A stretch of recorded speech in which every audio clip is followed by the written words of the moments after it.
tout le monde. Je vais juste partager mon écran pour voir mes slides. Bonjour tout le monde, je m'appelle Danielle Mourou-Amaru, je suis nutritionniste au CHUM. Je travaille avec le service de gynéco-oncologie. Puis aujourd'hui, on va vous parler un peu de la nutrition après le diagnostic d'un cancer de l'ovaire. On va parler de la nutrition durant les traitements, un peu sur la nutrition après une chirurgie, puis un peu sur l'alimentation et les symptômes digestifs. Je vais essayer de faire 20 minutes au moins pour nous donner le temps pour les questions, parce que je trouve souvent avec la nutrition, il y a beaucoup de questions, puis on nous donne le temps pour les en discuter ensemble. Bon, pourquoi est-ce que l'alimentation est importante durant le traitement? Quand on parle d'alimentation et de nutrition, on parle souvent pendant les traitements de maintenir notre niveau d'énergie, maintenir notre état nutritionnel. Pourquoi c'est important de maintenir l'état nutritionnel? Parce que ça supporte nos muscles, ça supporte notre système immunitaire, puis ça nous supporte l'énergie et ça peut nous donner une meilleure tolérance au traitement. Puis ça peut aussi diminuer le risque des infections. Souvent, on a des questions, est-ce qu'il y a une diète particulière que je peux suivre ou est-ce que les aliments je dois éviter ou les aliments à favoriser? À ce jour, il n'y a pas vraiment un régime ou diète ou d'aliments isolés qui sont recommandés pour le traiter ou même prévenir le cancer de l'ovaire. Au niveau prévention, la seule chose qui sort parfois, possiblement avoir un lien, c'est l'embonpoint. Donc, l'obésité, surtout l'obésité abdominale, c'est parce que le gras qui est dans votre abdomen, c'est un gras qui est actif avec les hormones. Donc, il y a possiblement un lien là, mais au niveau d'une alimentation spécifique, il n'y a pas de recherche qui démontre qu'il y a un style d'alimentation, sauf l'alimentation santé variée. Donc, surtout pendant les traitements, le rôle de l'alimentation, c'est pas pour traiter le cancer, mais c'est pour vous supporter durant vos traitements, quand vous pouvez finir les traitements, recevoir vos traitements, puis bien récupérer après les traitements.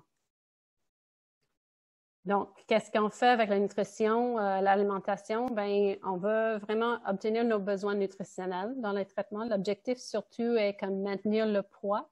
Mais quand je parle de poids, moi, je veux surtout mettre l'emphase sur la masse musculaire. Donc, de maintenir vos capacités je pense que vous avez fait une session avec un kinésiologue, donc nourrir votre corps pour être capable de continuer à bien bouger puis à répondre bien au traitement. Dans certains cas, les personnes vont perdre du poids s'il y a un surpoids-obésité. On suggère peut-être pas une perte involontaire, mais si on veut les pertes volontaires après les traitements terminent, on peut regarder ça. Durant les traitements, comment est-ce qu'on se suit dans l'état nutritionnel? Souvent, on peut utiliser le poids pour survivre comme guide. Est-ce que je perds du poids? Est-ce que je mange moins que d'habitude, j'ai moins faim, puis j'ai commencé à perdre du poids. Mais le poids, parfois, c'est pas le seul indicateur parce que parfois, on peut avoir de la fluide qui est dans l'abdomen ou dans nos jambes. Mais c'est pour ça que j'ai mis d'autres options, c'est le visage. Parfois, on peut voir dans notre visage qu'on perd un peu de poids ou on voit que nos bagues sont plus lousses sur nos mains ou on voit dans nos épaules ou dans nos bras qu'on a perdu de poids. Donc, ça, c'est un autre indicateur qu'on a besoin de peut-être revoir, optimiser notre nutrition. Si on mange bien, notre poids se maintient, on a d'appétit, qu'est-ce qu'on mange? Bien, on suggère de continuer à manger une alimentation équilibrée et variée avec les fruits, légumes, avec les viandes, les grains entiers. Mais un aliment qu'on vraiment favorise, c'est s'assurer qu'on a une source de protéines à chaque repas. La protéine, c'est très important pour supporter vos muscles. C'est où qu'on trouve la protéine. C'est sûr, comme on sache déjà, c'est la viande, la volaille, les œufs, le poisson, les fruits de mer, les légumineuses comme les lentilles, les pois chiches, le tofu, les produits laitiers, les noix et les graines. Ce sont tous les sources de protéines. Pourquoi est-ce que je mentionne souvent la protéine? Comme j'ai dit, c'est important pour supporter ta masse musculaire, mais aussi ça aide avec la guérison puis rétablissement, surtout en période post-opératoire. Récemment, avec les opérations dans le passé, après l'opération, on peut aller 2, 3, 4 jours sans manger en attendant que notre système digestif commence à bouger, mais la recherche démontre qu'on n'a pas besoin d'attendre si longtemps, puis c'est important de donner la protéine assez vite pour rétablir le muscle et commencer le processus de guérison. C'est pour ça maintenant, avec les protocoles de récupération rapide que beaucoup d'hôpitaux ont implémentés, on a une emphase surtout sur la protéine après la chirurgie, même la journée même de la chirurgie. Donc, où est-ce que je mange la protéine? Comment est-ce que je la mange? Quelque chose qui est important avec la protéine, c'est de le répartir pendant la journée. La protéine, c'est quelque chose qui, si on met tous un repas, puis on met tous nos 60 grammes par jour, à peu près, 60 grammes par jour, nos besoins souvent sont de 60 à 90 grammes par jour, dépendant sur notre poids ou notre masse corporelle. Si on le met tous à un repas, on ne va pas tout absorber. Nos muscles ne vont pas accepter toutes ces choses. Donc, on voit c'est mieux la fractionner pendant la journée. C'est pour ça qu'on dit à peu près 20 à 30 grammes par repas. Par 3 repas, ça va nous donner nos 60 grammes par jour minimal. Puis peut-être on peut mettre une 15 à 20 avec les collations aussi, si on a besoin d'un peu plus élevé, comme dans la période après une chirurgie. Ça, c'est des exemples de comment obtenir ces 20 à 30 grammes au déjeuner. Parfois, c'est un peu plus difficile, donc on dit 15 à 20. Donc, on voit par exemple du pain avec les œufs. Donc, chaque œuf, c'est 6 grammes de protéines. Donc, ça, c'est 12 grammes avec 2 grammes de protéines par tranche de pain. Donc, déjà, on est à 16 grammes de protéines là. On voit l'autre, c'est le yogourt avec les noix qu'on ajoute dessus, ou les autres repas, on voit les légumineuses avec un peu de fromage dessus, ou le poisson, un morceau de poisson, ou comme on voit au souper, on a la spaghetti avec la sauce viande ou un autre aliment avec de protéines le soir. Si de l'autre côté, on a moins d'appétit, on perd de poids ou on trouve qu'on a la difficulté à manger assez, il y a ce que moi j'appelle les règles de 3. Il y a 3 choses à faire pour aider. Une, c'est de manger plus souvent. Si vous avez des aliments que vous tolérez bien, que ça vous intéresse de manger, ben favorise-les. Puis, ça peut être des portions plus petites, mais plus souvent. Parfois, si on a un peu d'appétit ou on sent qu'on mange quelque chose, puis on se remplisse vite, de manger plus souvent, on va rattraper ces calories. Au lieu d'attendre pour une grosse souper, puis là, on est trop fatigué pour manger le souper. Le deuxième, c'est d'enrichir les mets et les aliments. Puis le troisième, c'est d'augmenter les calories avec l'hydratation. Donc, ça, c'est un exemple, manger plus souvent. Si on trouve que 3 repas par jour, c'est trop pour nous, des grosses portions, on peut manger chaque 1 ou 2 heures, on mange une mini collation ou un mini repas. Par exemple, le yogourt avec un peu de granola et des fruits, ou un demi-toast ou un toast avec un œuf brouillé dessus. Ou 1 heure plus tard, on va manger quelques noix, une petite portion de noix. Ou 1 heure plus tard, on va manger un muffin. Ou 1 heure plus tard, on va manger un œuf brouillé avec une petite salade. L'autre option, le deuxième point, c'est d'enrichir les mets et aliments. Puis la raison on veut l'enrichir, c'est parce que si vous avez moins d'appétit, vous allez manger des portions, la moitié de ce que vous mangez normalement, bien on veut que la moitié compte comme double calorie. Comme ça, chaque bouchée compte pour plus que ce que ça comptait avant.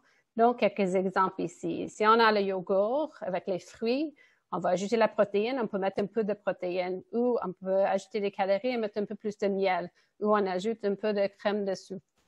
Si on a l'exemple de le pain avec les œufs brouillés, on peut mettre le beurre sur le pain, puis les œufs, puis on met le fromage dessus. Comme ça, on mange la même quantité de bouchées, mais on a plus de calories. Les autres exemples, l'huile, si on va manger une boule de pâte, on peut ajouter l'huile par-dessus avant de manger. Ou on va manger un dessert, on ajoute le peu de protéines dans le dessert. Ou on va manger un muffin, on ajoute la crème fouettée. Ou on ajoute un peu de sirop d'érable dans la recette. Le troisième point, c'est l'hydratation. C'est sûr que quand vous avez des traitements comme la chimiothérapie, souvent, ils vous suggèrent de boire beaucoup d'eau. L'eau, c'est sûr, ça ne donne pas de calories, ça donne l'hydratation qui est importante, mais si vous mangez moins, vous avez moins d'appétit pour les aliments solides, on peut faire la différence avec les liquides enrichis, les liquides nutritifs, puis ça va nous donner nos besoins hydratiques aussi. Par exemple, le lait de vache ou les laits des autres légumes, comme le lait de riz ou le lait d'amande. La seule chose à considérer avec ces laits, c'est que souvent, ils ne sont pas riches en protéines. Souvent, ils ont 1 gramme de protéines versus le lait de vache, que c'est 6 grammes ou 7 grammes. Puis, le jus peut être une autre option avec les calories ou des smoothies faits maison ou même des soupes crème. Tout ça, ça compte comme des liquides qui peuvent vous donner des calories. Une autre source de calories et d'énergie pour l'hydratation, ça peut être des suppléments nutritifs comme le Boost ou Ensure. On dit toujours qu'un supplément nutritif, souvent, c'est l'équivalent d'un demi-repas. Donc, c'est 2 bouteilles pour équivalent d'un repas. Donc, si on boit que des suppléments, souvent on a besoin d'au moins 6 par jour pour combler nos besoins. Si vous le prenez un peu comme vous mangez moins, mais vous prenez comme une collation, vous pouvez le repartitionner pendant la journée aussi. Ça, c'est une autre façon de l'entrer. Il y a un nouveau produit sur le marché, il y a quelques années maintenant. Ça s'appelle un lait ultra-filtré. C'est une façon qu'il filtre le lait, qui concentre la protéine dans le lait. Donc, c'est le lait qui est riche en protéines, donc 18 grammes de protéines, au lieu de, dans les laits ordinaires, souvent c'est 6 ou 7 grammes. L'autre bénéfice aussi, ça enlève le lactose. Donc, parfois, des personnes avec du ballonnement ou des symptômes digestifs, si on enlève le lactose, parfois, ça peut aider. Donc, ça, c'est un bon choix si vous voulez les options différentes que l'on Sur Boost ou autres, qui a moins de sucre aussi, mais qui est riche en protéines, puis a moins de lactose. Donc, les laits ultra-filtrés, c'est une bonne option aussi. Je vais parler brièvement des symptômes, mais je vous dirige plus sur les guides qui existent, qui parlent beaucoup des différents symptômes. La Société canadienne du cancer, bien s'alimenter lorsqu'on a le cancer. Donc, si vous avez changement de goût ou vous avez la diarrhée ou des symptômes comme ça, ces deux guides peuvent vous donner des consignes au niveau de nutrition, quoi manger ou quoi éviter. Il y a aussi celui de la Fondation québécoise du cancer, bien manger pour mieux vivre. Si vous avez des nausées, vomissements durant les traitements, en première, on y prend les médicaments. Quand les nausées, parfois les personnes aiment minimiser le médicament, puis les nausées, c'est comme un train qui départ d'une station. Si on les règle pas au début, ça peut s'empirer. Donc, c'est bien de prendre les médicaments comme suggéré. On déconseille la jeûne parce que si on attend trop longtemps pour manger, on peut faire des hypoglycémies qui peuvent rendre les nausées pires, ou aussi, tu sais, on a l'acide de l'estomac qui est toujours là, puis parfois de manger un peu, ça absorbe un peu cet acide de l'estomac, puis parfois ça peut aider avec les nausées. Les repas froids, légers et plus souvent, donc pas la friture ou toutes les choses avec beaucoup de gras. Les choses avec beaucoup de gras, ça reste dans l'estomac, puis parfois ça peut nuire un peu les nausées. Aussi, les aliments chauds avec beaucoup d'odeur, parfois les personnes trouvent ça difficile. Donc, on voit quelques exemples ici, comme une assiette fruits, fromage ou un wrap ou un sandwich avec les aliments froids dedans, puis manger, comme on l'a mentionné avant, peu et souvent, sans suggérer.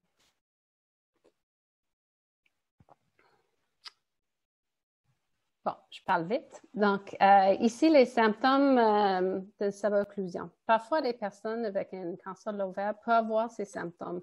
Et qu'est-ce que ça veut dire, une subocclusion? C'est qu'il y a quelque chose qui comprime sur ton intestin. Ça peut être l'acide ou l'eau qui peut accumuler dans ton ventre, ou ça peut être quelque chose mécanique qui comprime.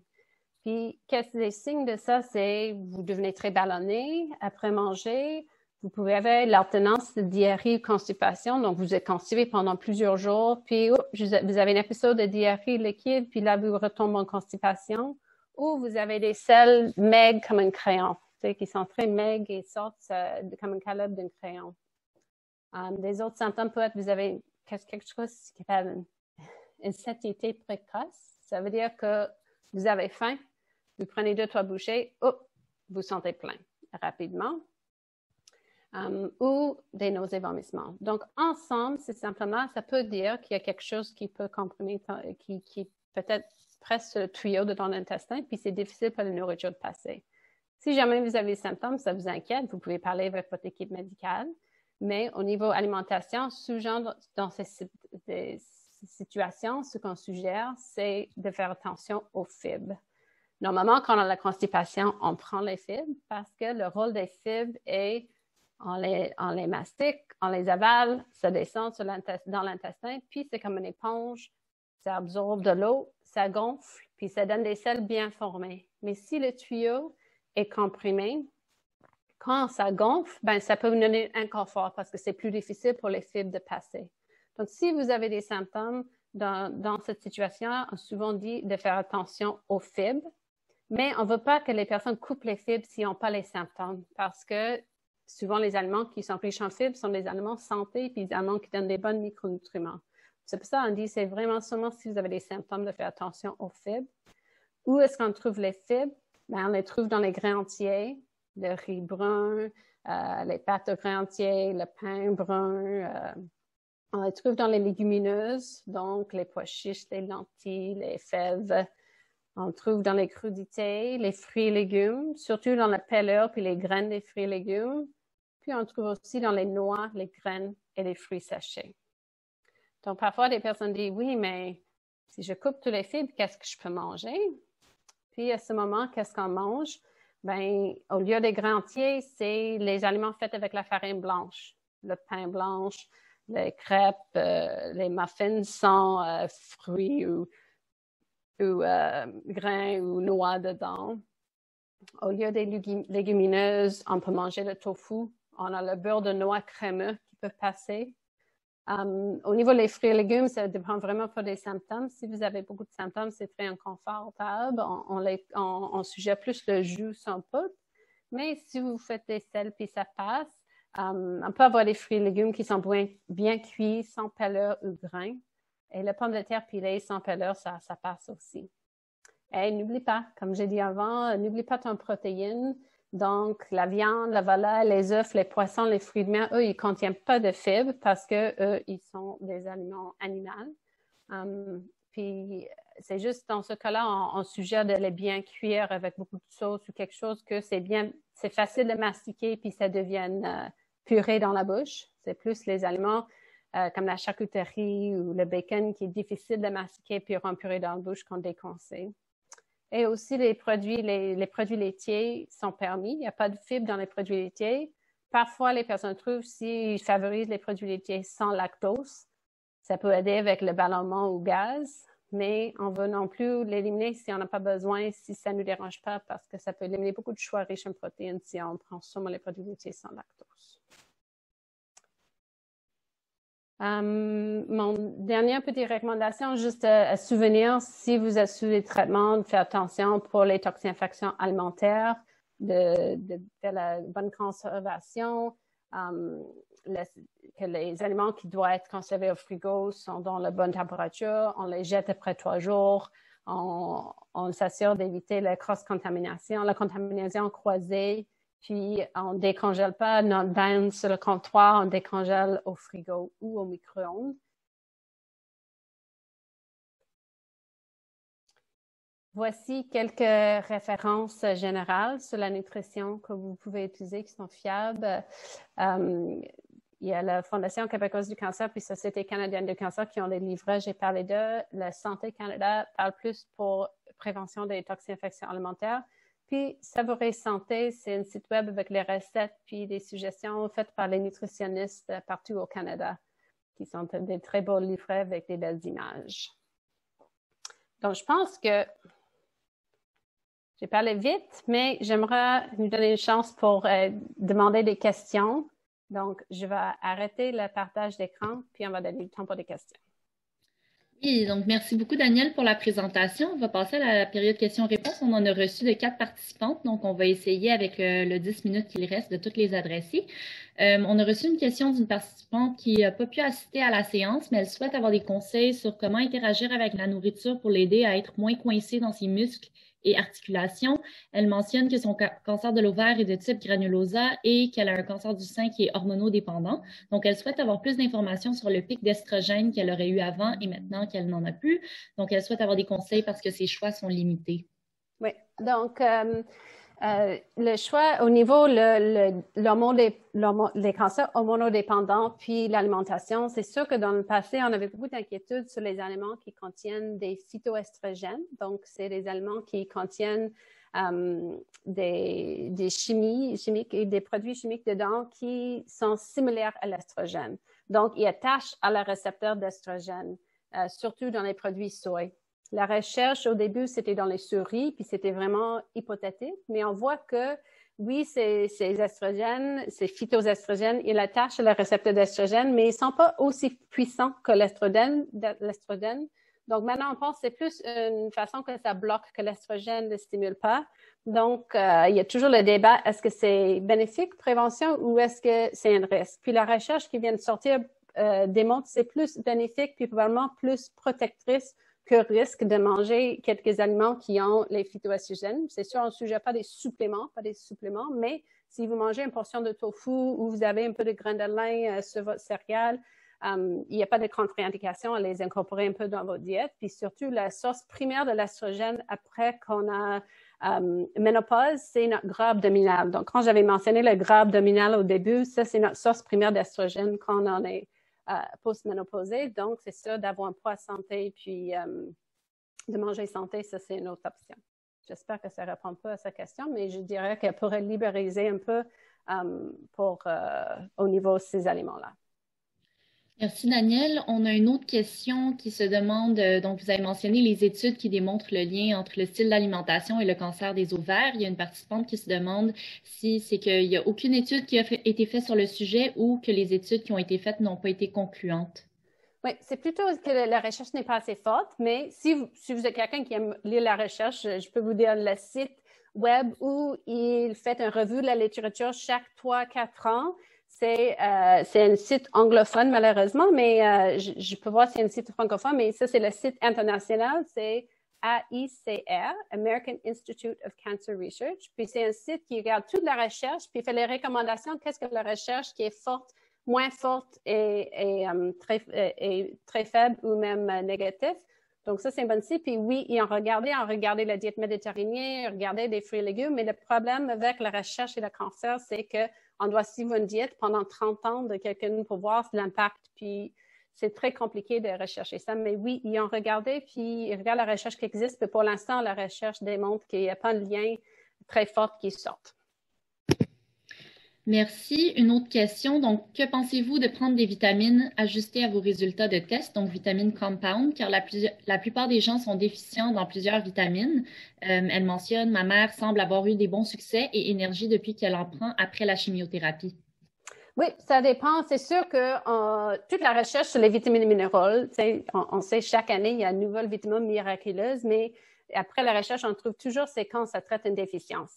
Si vous êtes suffisant dans ces vitamines minéraux, une supplémentation ne va pas vous aider.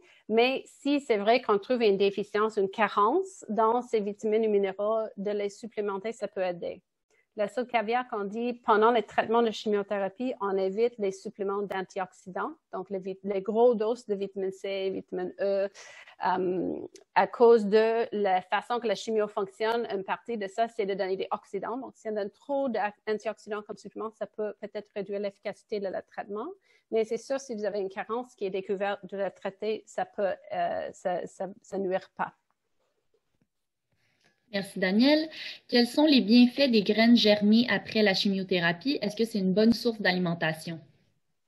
Oui, les graines germées après la chimiothérapie, oui, ça peut être une bonne source de micronutriments, les bimicronutriments. C'est sûr que si vous êtes immunosupprimé, ils ne sont pas suggérés parce que souvent, c'est une source des infections toxiques alimentaires parce que la façon qu'ils sont germés, ça peut contaminer de contamination, mais oui, ça peut être une bonne source de protéines et de bivitamines après que vous passez la période d'immunosuppression.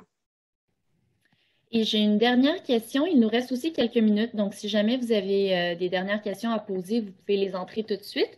Donc, la dernière question pour l'instant, c'est pour le cancer de l'ovaire, on déconseille le tofu, tout ce qui peut être hormonal. À quel degré est-ce que c'est vrai? Oui, donc exactement.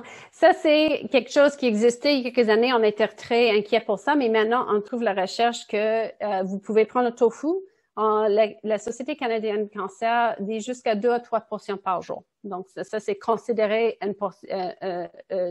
sécuritaire pour les personnes avec des cancers hormonodépendants.